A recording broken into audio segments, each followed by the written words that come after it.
everybody, Vagrant Gaming, and we're doing some clips about positioning. This was requested a while ago and it just took some time to get things organized in and among the hustle and bustle. So the first thing I'm going to try to do is let the group get a little bit ahead so that I'm not the first one charging in. And then I'm setting my focus target on a guildmate who I know is good at what he does. And I'm staying, right now I'm not even going to go inside. And the reason for that is, if someone gets on me, I can charge around either corner, throw a couple of heals on, and get ready for them. The other reason why is that if someone calls for help on the pylon, we'll be able to rush right back, which is going to happen in a little bit. So Juggernauts have a lot of cooldowns that keep them up when they're taking a lot of damage. I think it's focus defense that basically heals them as they take damage. So it can take a bit of work to take down a Juggernaut. So they're the ones that I can have the hardest time with, potentially. I'm getting better at dealing with operatives, but still got some work to do there as well. So I'm focusing on the Juggernauts first, just because if they notice me, I'll probably be in the most trouble.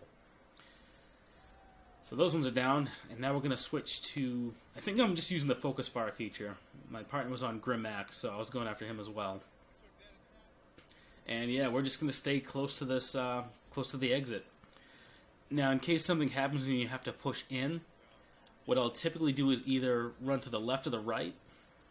Oh, okay, here's a perfect example. This Juggernaut jumped on me, so I kited around the corner, and he decided it wasn't worth it, which is fine, because then I turn around and start shooting again. What I was prepared to do is preparing a combination of my knockback, electronet, and some other stuff to try to, just keep him busy. But he turned around. And because we were close to the edge, when the call came in that they needed help in the pylon, we were in really good positioning to turn around and head there. So now we're going to defend the pylon. Alright, Grimax is down, and now we're going to switch to Sovereign. Alright, nice and easy. Use the jet boost, and we're going to head back to mid. So now it's the part that makes me nervous, and that's when the gate comes up and the pylon detonation, or whatever you want to call it, happens. Now fortunately, there's not a lot of people in here, so I didn't mind kind of just rushing in. A lot of times, you'll be better off, though, keeping your back to that cube in the middle, or rushing up the sides. And you can always hold the line and just run in a big circle around the cube. Fortunately, there wasn't a lot of people focusing me, so we did alright. The gate's open, and out we go. So see some people heading to the pylon, so we're going to rush back and take care of that. And looks like I've got one on my tail. Fortunately, my stims were up.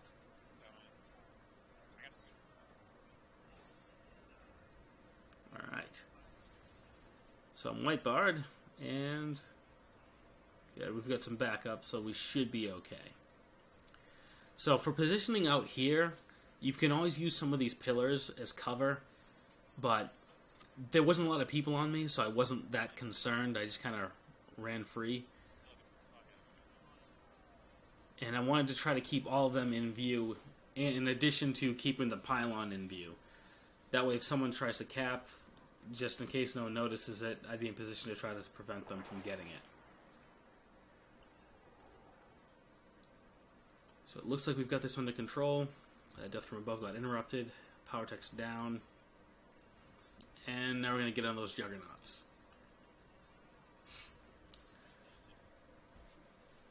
And in case you haven't played a lot of these, on the opposite side of the pylon there's a health pack. So you also have the option of trying to rush back there if you get into trouble. So we're back here at mid. Looks like the other team got away with most of the orbs. I try to grab this one. But Wilhelmina had other ideas. So, rocket boost back. And I've got a good entrance way to leave, but I get stunned. But after that shot, looks like they just started to ignore me. So now I'm kind of focus firing off of Vapor again. And I'm trying to use the cube as like a line of sight as a manner of sorts, but no one's really paying attention to me right now. Looks like they're trying to focus our healer down. Juggernaut's got his reflect up, so I switch to a grenade. Oh, another Juggernaut, and I'm pushed back into mid. Fortunately, my rocket boost is up, and I'm white barred, so I'll hold the line, throw a stun, and we move back towards the exit. Get some shots off. Looks like he's not pursuing me yet, but even if he was, time's up, and there's about to be the pylon explosion. So just get some shots in here, and now it's time to rush inside. Not a lot of people on me, so I'm kind of staying right towards the middle. And that's it. But here's where I get stuck. I mismanaged my defensive cooldowns there, and it looked like there was at least 2 of them on me. That's going to happen. I was probably better off once Wilhelmia used their blade dance to shoot away. I was probably better off just backing out and assessing the situation. But, you know, mistakes happen. But as you can see, overall, using that strategy, I stayed alive for a decent amount of time, and using variations of that till you work out what works best for you, it'll hopefully help you. So this concludes the commentary for positioning on an ancient hypergate. Hey everybody, Vagrant Gaming, and now for this section, for positioning, we're talking about Huttball. Now, one of the things I like to do to start is I want to get up top and get the high ground. So I try to look out for which fire pit is burning and run towards that one, but I think this time I messed up. I lost track of what I was doing, but with only a slight delay. And now, what I want to do is I want to find someone that a melee is on and focus fire off of them, although sometimes I just tap back real quick. And here I changed gears because I saw an operative pop out of stealth, and I don't like operatives. Operatives made playing this game a nightmare for me. When I was originally leveling my Commando, which was like year 2 of the game, you just had, with the tools you had available to defend yourself, operatives were very difficult for Commandos to deal with. So now when I see one, I lose my mind a little bit. So we're focusing on people that I can see that are focused targeting off of someone else to the best of my ability. That one guy ran off, but then I see Creighton Lewick, who is a really good DPS. He was on somebody else, so I tried to team up with him. Now, all of my front linesmen are gone, so we get into kiting. And I run off to the side. They scatter a bit. My reinforcements are here, so now I'm right back on the ball carrier. And the other thing that's nice about this perch is if someone jumps up to you, you can drop down, and you can either start to run clockwise, counterclockwise around them, or you can drop into the pit and make your way back towards the health pack. You have a lot of options, and the other nice thing about this area is if you go under the ramps, if you're able to get out of combat, the ramp I'm standing on right now, you can run underneath that to do your rest and recharge. I forget what the actual healing ability is called for Commandos. But it's a good spot to try to heal up because it's not likely for people to see you. So you want to be keeping your eyes on whoever your melee is attacking if you're trying to help clear mid, and focus fire off of them if at all possible, because you want to control mid for as long as you can. That way if your team is scoring, you can recapture the ball. Now it's pretty clear, so I'm just going to pop down and help these guys with Kiara. And that's basically it, because even from here, I have escape routes mapped out. I can drop down into the pit there, run to either side. I can try to use my leap back to cross a fire pit. You've got options. That's the thing with the Commando, is the principle is try to get the high ground if you can, and barring that, have an escape route. So for example, I'm getting blasted by a sniper. There's my escape route. Drop down to the pit, line of sight behind this dumpster, and I can start to heal up a little bit. And as a matter of happenstance, that very same sniper winds up dropping down. And, yeah. I should have just run back to mid, but I opted to back up the Guardian here, who's doing a fine job. So those are the basic tips for Huttball. It's more of a matter of principle, of trying to stay high, keep an escape route, and try to be able to line up your escape route where you can get to the health pack if at all possible. And yeah, those tips will hopefully help you survive longer in Huttball. Alright, that's it for this one. Okay, so, Novare Coast. Now, unfortunately, I don't have a lot of advice for positioning a commando on Novare Coast. In this particular match, I'm teaming up with my buddy Breaker, who is also known as the Living Legend Chris. So, since we're both commandos, it's a bit of a different strategy. Instead of saying, kite here, run there, it's more about stay close to your partner and back them up. Like my instant cast heal, I try to use that on Breaker when he gets low. If someone's all over him, a melee class, I'm trying to run up, use my knockbacks to keep them away. I'm more focused on supporting him as opposed to running away at the first sign of trouble. So I'm pretty much trying to stick to whoever he's shooting at. And I don't remember who was taking point, but at various times the two of us would take turns calling our targets. We don't always perform the best, but I have so much fun teaming up with him that it's one of those types of deals where I've lost matches where I was teaming up with my buddy Breaker and I honestly didn't care who won. It's just because we have so much fun together. So that's actually a different type of practice altogether because it's more about concise teamwork. But that being said, you'll notice that we're both sticking close to the edge, the outer edge of the field of battle, so to speak. And one of the first things I do when someone leaps at me is once I can break free, if they've got me rooted, I leap backwards. There's a couple of reasons why. One, obviously you create distance, but two, by moving closer to your spawn point, any of your allies that respawn are very likely to rush up and give you a hand, which is a good thing. Also, quick shout out, I love seeing all those pretty yellow numbers springing out like that. Ah, delightful. If you ever see a mob of enemies, the plasma grenade followed up by a mortar volley, good stuff. Anyway, so we're both sticking close to the outer edge, that way we can get closer to our spawn point if we need to. It can be a bit risky if you try to cut around the bunker towards the enemy spawn because they're going to see you and sometimes they'll make a beeline right for you. And again, see now I'm not really watching the bunker, I'm just using my off heals on my partner and then there's my knockback and I think it was at the same time he used a stun. And I'm still trying to off heal him, but now the guy's attacking me. So now I've got to kite a little bit. Unfortunately, Astute looks like he's getting involved. And naturally, Breaker's got some heals of his own.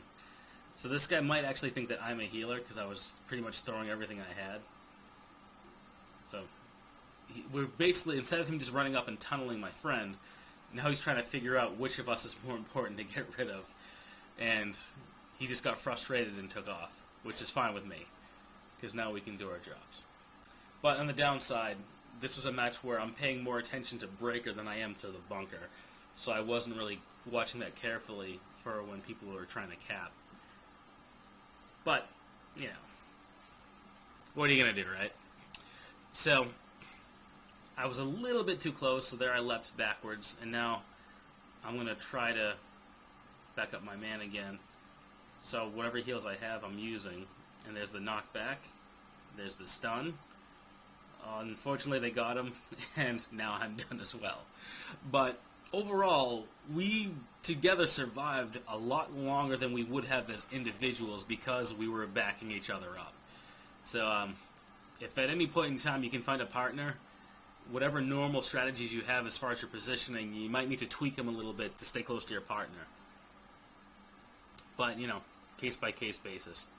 But in general, you want to stick close to that outer edge and try to use whatever you can for line of sight. Like, for example, if I leap back from where I am right now, there's some trees. You can use those. In a pinch, there's the big turret there in the middle. That's a bit risky because if there's a sniper on the other team, they're usually behind that first embankment. Also, the pit is a popular spot for operatives to run back to for to time to use their self heals. That happens a lot, so it's risky, but you know it's a case by case basis. If there's no one there, then you've got an opening, obviously. So that's pretty much most of the suggestions I'd have for positioning on a Novare Coast, and this is primarily around the southern node.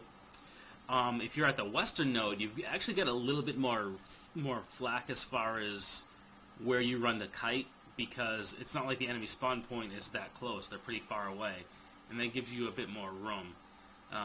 In that case, I would usually start to cycle around the turret if I'm trying to get away from somebody over on the western node. Because again, the enemy spawn point is far away, so it's not like you run behind it and there's enemies right on top of you that are trying to get in position. So, that's pretty much it. Hopefully this is helpful. I understand it's not as helpful as, for example, Ancient Hypergate, but it's better than nothing. So I hope these tips are working for you guys, and I'll see you next time. Okay, so here's the thing. Normally, I'd play Voidstars a certain way, but like I mentioned in the Novare Coast section, I've got Chris the Living Legend on this character Breaker backing me up. That changes everything. Normally, say we're running down the left side here, that westernmost pillar, or the lefternmost pillar, that's where you set up shop, on the outer edge of it, facing the door. But this time I've got Breaker. So, when all these assassins pop out of the woodwork on us, I use my defensive cooldowns, and then I call out who I need a hand with, or he calls it out, and we get to work. And as a result, which we also had a lot of other DPS with us, as you can see, that opening salvo went really well. We pretty much chewed through everything and got the bomb planted, and then just started cleaning up, which not every match goes like that. So normally, if like you're running solo, that westernmost pillar, I apologize. Actually, yeah, it's the westernmost pillar, and if you're attacking as you run out, it's the one on the far left. You stay on the left side of that pillar as much as you can. When the melee gets to you, you've got something that you can do your ring around the rosy on. You can hit your hold the line of sight them, get your self heals going, and just start chipping away at them. Or if you have the Living Legend backing you up, you go ahead with that. So, normally I'd be focusing on helping get that barrier down, but Chris called for help, so I dropped what I was doing and ran right back. And as a result, he makes it through no trouble, and we get rid of another pesky assassin. A lot of the melee classes they're the ones that you have a little bit of difficulty taking care of, because they're more of a hard counter. Like if it's a sorcerer, it's all about who can dish out the damage faster and use their cooldowns better. But with the melee, they've got some advantages where they can really make some trouble for you. So, this thing with the second door is that pillar is a bit more dangerous to use. I've been only experimenting with it a little bit, trying to get the feel for it. Because on the far left or far western pillar on this section, there's that huge gap behind you where it's a death drop. So you got to be careful about knockbacks. Now, fortunately, you have a knockback as well, and you've got your hold the line. But if, say, a Juggernaut gets the drop on you, they'll shove you right over the edge. The last time I was trying it out, I was trying to bait a Juggernaut in so I could hit the knockback, and they just ran up with a forced push, and that was the end of me. It was a little embarrassing, but it was actually kind of funny. So, you just got to be careful. So I usually try to stick... I guess the safest spot might be by this outer edge here. You can try to run around the corner for the health pot. Or at the very least, that'll break the line of sight temporarily, and then you can move towards that pillar if you need to. You don't have as much wiggle room as far as hiding in this section. And on the last section, it's also a bit of a free-for-all. I think right here, me and Chris decided to be a bit aggressive. We saw these two Juggernauts over here, so we ran up because we figured if we can take them out here, it'll put them beyond the last barrier, and it'll just make it easier for us to bring down those shields. So we went a little bit more aggressively on that one. So it looks like there's only one. I think that was an assassin. And we've pretty much got this area under control. So getting rid of those Juggernauts was probably a good idea. The last section, if I have my druthers, from where I'm sitting right now, the door to the left, which would be the northern door, and the one straight ahead from where my character's standing now would be the eastern door. If you compare them to the mini-map, there's a flight of stairs on my left, and I like to get up top of there, like that's my perch. And if I gotta run down, you can duck underneath it, run underneath it to try to help break line of sight and go from there. But again, I've got Breaker and I've got Vapor, and between the three of us, if we all get on the same target, it's a lot of burst and it's a lot of damage. So I'm kind of sticking with them for the time being. So it's a bit of a different strategy. So those are some tips to help you out. And also for defense, that first stage door works very similarly. Although, if, for example, if you're in the spawn and you're defending and you drop right down on the right side, there's a pillar right there, but then the spawning enemies that are charging you, they're coming right at you. So the outermost pillars are probably better off for defense. And then the second door, I mean, you just got to do what you can. I try to stay on top of the platform as long as I can until someone leaps up and knocks me down. Because from there you can kind of do a bit of damage on either door. So those are some tips for Voidstar. Hopefully they'll be helpful. And I think the last thing I need to get some footage for is Civil War, which I might be short on. Whenever I've been queuing for PvP lately, before I had my computer troubles, Civil War wasn't popping very often, so I don't have a lot of footage on that. But by way of quick advice, if you're in mid, try to get up top, and then you can cycle around underneath to break line of sight. You've got a lot of different obstacles you can use to break line of sight, either running underneath the stairs or running towards your spawn to get around the corner. You can do stuff like that. On the west and east nodes, it's a bit trickier because you're pretty much stuck out in the open. At best, you can do a ring around a rosy around the node, but even that can be dangerous. So, hopefully these positional tips will help some of you guys. And if you have any specific questions, by all means hit me up in the comments section. And if there's something more specific you'd like to see demonstrated, I can try it out, if possible. But a lot of times, you got to be adaptable. And if you've got good teammates, then you can kind of get away with being a bit more aggressive. For example, standing out in the middle, which is normally not recommended for a ranged, but I've got so many cool people backing me up. It can be a bit riskier. You can play a bit loosey-goosey as far as best practices go. So again, thanks everybody for watching. Really happy to have all of you subscribers here. It's really nice. Hit me up with the comments if there's anything you want to know. And yeah, thanks for watching. Catch you guys next time.